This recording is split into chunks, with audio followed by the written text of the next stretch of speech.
Hey guys, and welcome to today's tutorial on another one of my favorite page styles.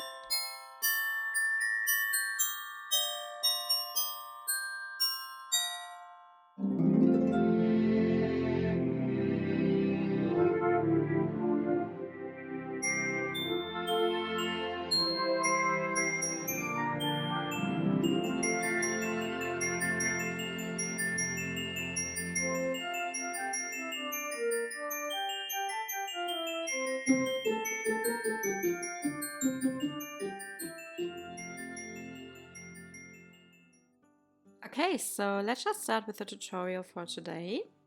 And the first step we always need to do for any of those page styles is to cut and score our cardstock as well as our pattern papers.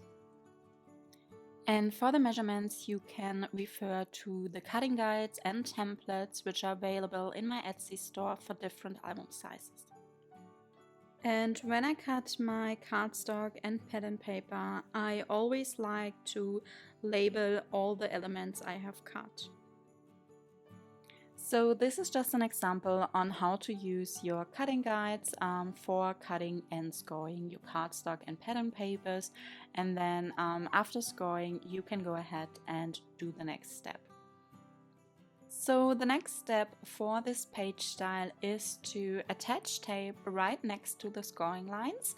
So we have already scored our cardstock and now we can take our 3/8 of an inch tape, so at least that's what I like to use, and you just want to make sure that you place it on this little flap we have created with scoring, and you just place it right next to the scoring lines without actually covering the scoring lines. And after attaching our tape, we want to cut off the corners of the little flaps we created with scoring. So for this, I like to turn around my cardstock and then I get my small scissors and I just cut it an angle right next to the scoring lines. And just make sure that you don't accidentally cut into the scoring lines, but just next to them. Once you have cut off the corners, you can go ahead and actually fold up the little flaps we created. And for this, turn around your cardstock because you don't want to fold it up on the side where you scored it or where you placed the tape on. So we want to fold it on the back side. And then I also like to get my bone folder and burnish it down. Now that the cardstock elements are prepared, we want to attach those cardstock elements A onto cardstock elements B.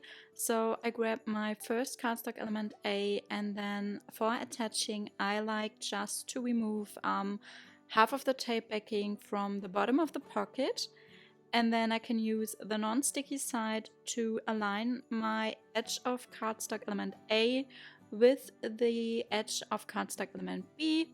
And once I have found the right position, I can go ahead and remove the rest of the tape backing and stick it down.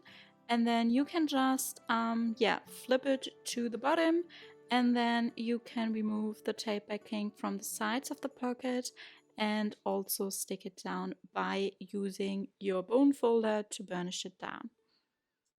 Once you have both cardstock elements A attached to cardstock elements B, you can then attach cardstock elements B onto the basic page, and for this again I just remove half of the tape backing from cardstock element B, and then I use the non-sticky side to align it with the edge of the basic page. And then for the second cardstock element, you want to make sure that it's not overlapping, but it's just laying right next to the first cardstock element we have attached, and then align it with the edge, and once it's in the right position, go ahead and stick it down. And now you can cover those cardstock elements with the coordinating pattern papers. So get your pattern papers A. But for me, I actually like to also add notches to these pockets. So what I do here is I get my notch punch, and then I just slide the cardstock as well as the pattern paper all the way into the notch punch.